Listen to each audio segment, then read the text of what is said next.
We're going to go over the last two sections. It's the trigger by module and cut off other modules. This is like using another module's length to start a different one. And it kind of works like a dynamic MIDI source. As usual, it's best to show you just with examples. So with module 1, I have an arpeggio, and then on module 5, I have drums.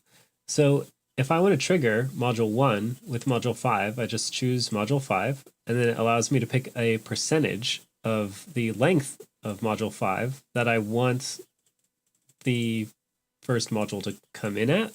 So basically, once module 5 is 25% through, module 1 will be triggered. It's kind of like a dynamic MIDI source.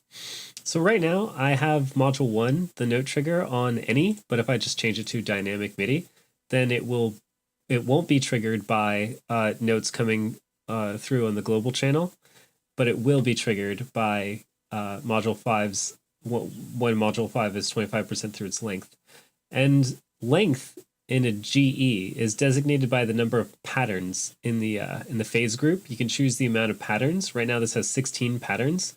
So basically when I'm at 25%, when we run through 4 bars, we'll have module 1 triggered. So let me show you what that's like.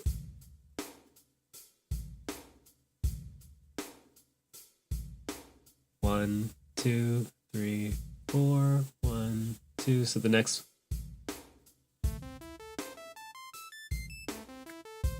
Cool.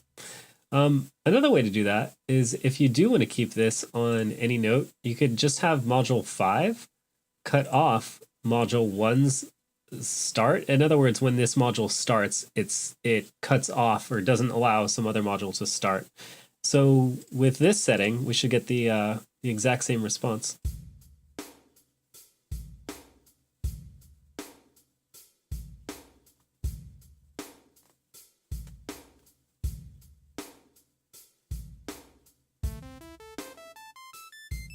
Cool. A thing that the manual says is you can create like a very realistic harp glissando by having modules like cut each other off, and I can demonstrate that. I haven't tried it out yet, so we could kind of learn this at the same time. Let me put this on. Let's put this on off. Have it triggered by any, and then we'll have module 2. I'll just use the same GE. Let me go to GE setup, and I'll use number 2, number 2, number 2. So we'll just use these 4 modules as our examples. Let me take off run on the drum, and then let me transpose these up like, how many do I want? Let's see. It's playing, I think I'm playing in a minor. So I'll transpose these up 3 maybe each time. Let's see. I'll transpose the second one up 3. I'll transpose the one after that up. Let's see. 1, 2, 3, 4, 7. Sorry about that. 3, 7, and then I'll just go 12 for the last one. That'll be fine. Let's go back to our trigger tab, and basically I want module 2 to cut off module 1. I want module 3 to cut off module 2. I want module 4 to cut off module 3. And then I want module 1 to cut off module 4.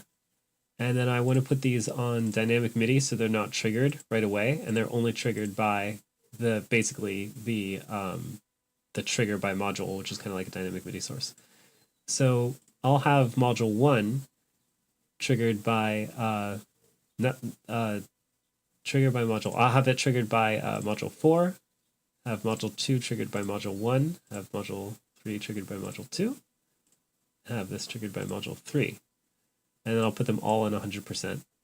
So I hope this makes sense, and I'll re-explain it. So module 1 is being triggered by incoming note data, and then once it's 100% through its length, it'll trigger module 2, and then once module 2 is 100% through its length, it'll trigger module 3, and then once module 3 is 100% through its length, it'll trigger module 4, So I feel like there's something that's going to go wrong. Basically, let's see. So this will start triggering immediately, but then I actually need this to get cut off when module 2 starts. So I need, yeah. So module 2 will cut off module 1. Okay, yeah, everything should be in order. So let's hear what this sounds like. I'm excited. Let's check this out.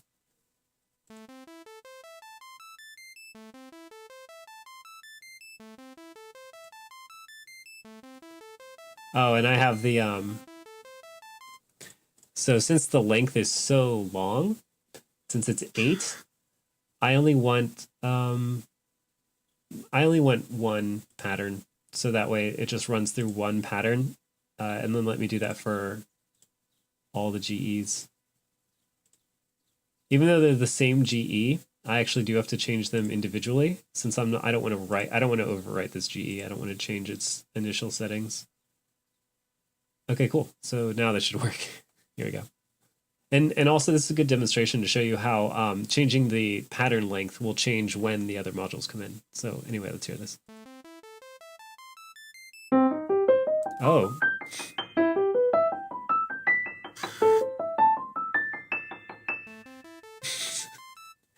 I totally forgot to change the timbres for the other instruments. But nonetheless, I mean, that shows you that it is cycling. I mean, you could already see from the colors and everything.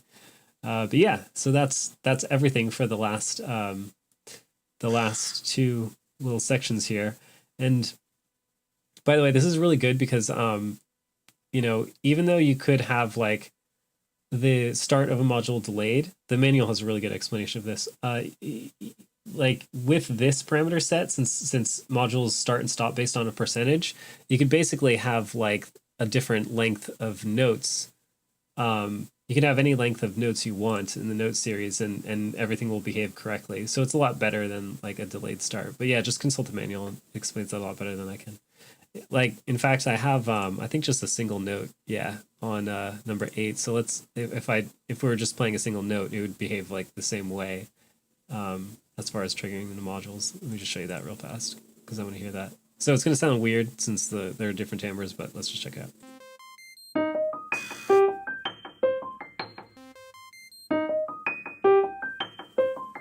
And if I were to play something longer,